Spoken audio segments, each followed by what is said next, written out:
15મી August પહેલા કરજણનગર દેશભક્તની જુવાળ ભવ્ય તિરંગા યાત્રાએ નગરમાં જમાવ્યું આકર્ષણ। ભાજપા દ્વારા રાજ્યભરમાં સ્વતંત્ર દિન નિમિત્તની ઉજવણીના ભાગરૂપે ઠેર ઠેર તિરંગા યાત્રા યોજવામાં આવી રહી છે। જે અંતર્ગત આજરોજ કરજણનગર ભાજપા દ્વારા નગરમાં તિરંગા યાત્રાનું ભવ્ય આયોજન કરવામાં આવ્યું હતું। કરજણ ધારાસભ્ય અક્ષય પટેલની ઉપસ્થિતિમાં કરજણ શહેર ભાજપા કાર્યકરો, નગરપાલિકા સદસ્યો, કરજણ પોલીસ, કરજણ વિવિધ સ્કૂલ કોલેજના વિદ્યાર્થીઓ, નગરપાલિકાના અધિકારીઓ યાત્રામાં જોડાયા હતા। બાબા સાહેબ આંબેડકર ચોકથી યાત્રા નીકળી નગરના વિવિધ વિસ્તારોમાં ફરી ભરત મુનિ હોલ ખાતે પૂર્ણ કરવામાં આવી હતી। 50 ફૂટ જેટલા તિરંગાએ યાત્રામાં આકર્ષણ જમાવ્યું હતું। મહાનુભાવો દ્વારા બાબા સાહેબને પુષ્પાંજલિ અર્પણ કરી યાત્રા પ્રારંભ કરવામાં આવી। નગરમાં આવેલા ગાંધીજી ચોક, સરદાર ચોક ખાતે મહાનુભાવોને પુષ્પાંજલિ અર્પણ કરવામાં આવી હતી।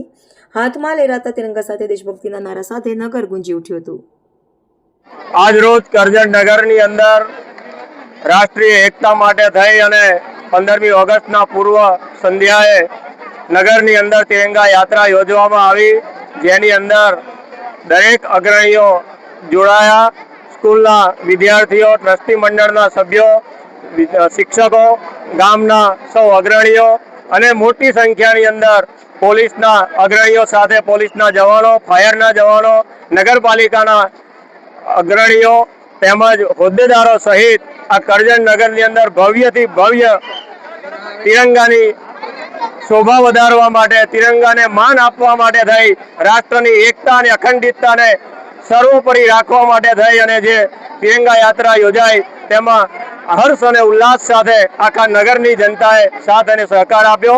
તે બદલ સૌનો આ તબક્કે અમે સૌ ભેગા મળી આભાર વ્યક્ત કરીએ છીએ।